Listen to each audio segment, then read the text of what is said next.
and welcome to another live streaming, chatting type gaming video. And in tonight's video, I want to ask the question: how long will we still receive Switch games now that the Switch 2 is out? And it's a very interesting question because the Switch is a big, phenomenal, strong console even now. 140 odd million units sold. Second biggest selling home console of all time. Switch 2, it's a bit of an odd one because if you look at the sales figures, it's the fastest selling console ever. It's a huge seller. But if you look at the people buying them and people reviewing them, it just seems a little washed out. It's a bigger, faster Switch, and that is about all it is. And as a Switch owner, I don't see the appeal of moving over to the Switch 2 anytime soon.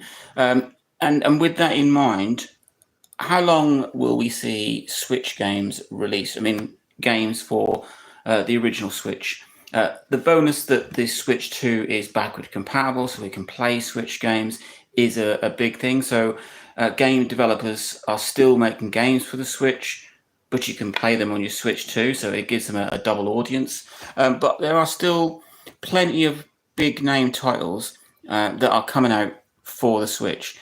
So you always have that sort of crossover period where there's 6 months or so, a year maybe, of games being released on sometimes both if they're not backwards compatible, or longer if they are. It is an interesting question, and I don't think Nintendo should shoot themselves in the foot and start killing off the Switch too early. It is still a big platform, still a big revenue generator for Nintendo and for developers, and I think you're going to see that for quite some time. I think we could end up with a PS5 scenario where so many people have a PS4 that it hinders the PS5, so they make more games that were on the PS4, which you could also play on the PS5.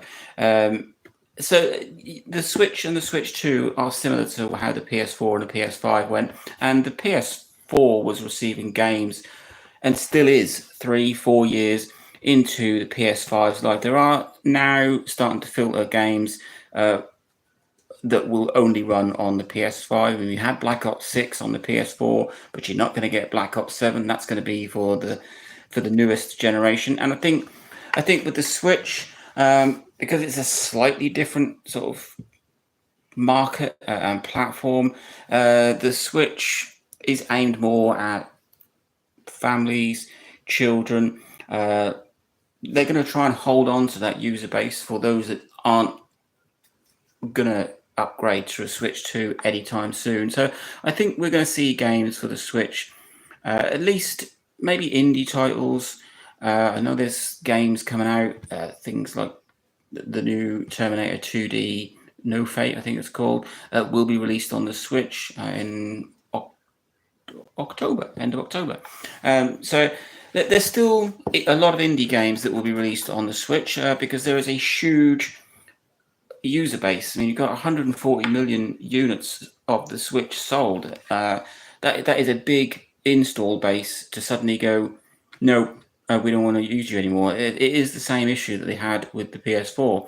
Sony didn't want to alienate PS4 owners and this massive 13-year lifespan for the console by cutting it off and just forcing people to buy a PS5 because they knew people wouldn't. And there's going to be a similar scenario with the Switch. There's so many Switch units around and Switch users around that maybe would go to a Switch 2 at some point, but not initially, that they don't want to suddenly just sort of say, right, all developers have to develop for the Switch 2 and kill off the Switch. It is a risk because companies don't know what their next-gen console is going to sell like.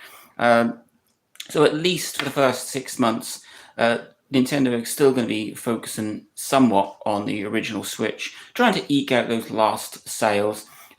Even if they were to stop producing games for the Switch now, there's thousands of games for the Switch. It's a huge platform with some top-notch games. But it's not going to end. Nintendo will not say, oh, no more games for the Switch. And Switch 2 owners, they can play Switch games. So it is a no-brainer. So it's a bit of a Nintendo and game developers are not going to stop developing games for the Switch. I mean, you're obviously going to get titles they're going to take advantage of the Switch 2 and its increased power and speed and all that. So they won't run on the Switch. But there's also going to be these indie titles and smaller games and even some Nintendo titles that they're going to release as a Switch game, but can be run on the Switch too. You may also end up with Switch 2 enhanced patches, which add in extras. So if you've got a Switch 2, you do get more out of the game, but if you've got a Switch, you can still play it. Yeah, I think the Switch is going to be around for quite some time. And depending on how in the long term Switch 2 sales go, I don't think Nintendo would be wise at this present time to suddenly shift focus to the Switch 2 too much and too early.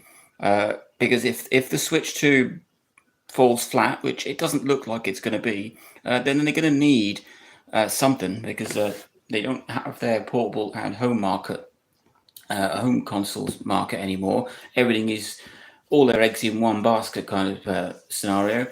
So if the Switch 2 was to fail or just not do as well, then that is the whole of Nintendo. So keeping the Switch alive, it makes sense from a user's point of view, from a developer's point of view. Indie developers like to hold on to consoles as long as they can, and it's just it makes a lot of sense for both Switch and Switch 2 owners, for everybody.